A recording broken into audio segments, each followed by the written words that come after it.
In District 8, a working-class area of Santiago, young men and women carry their political weapons to Maipú Plaza to launch their latest campaign for Sunday's general elections. These letters spell corrupt, the word frequently used to describe all too many Chilean politicians and public servants. That's the message from CESAR LEIVA, a 29-year-old independent congressional candidate. My main sponsors were young people between 18 and 25. They gathered the 2,700 signatures I needed to run for Congress as the only independent candidate in the metropolitan area.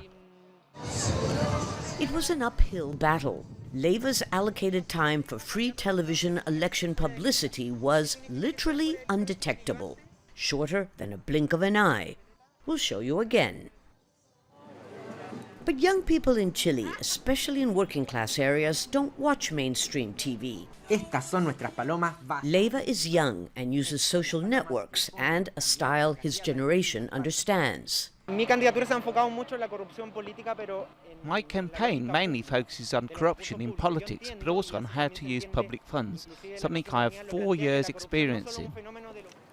Over the years, disenchantment with Chile's political institutions has prompted millions of young people to stay home on election day.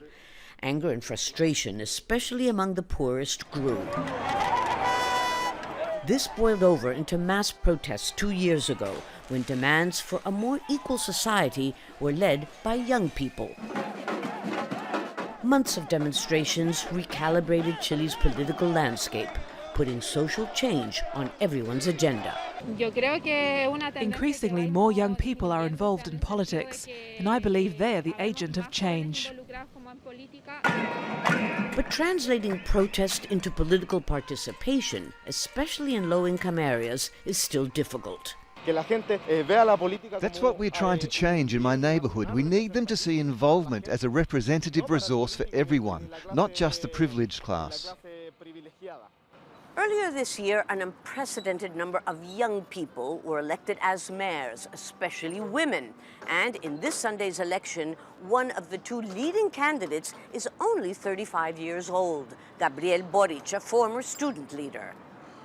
If the trend stands, people like these will be playing a decisive role in deciding who governs Chile for the next 4 years.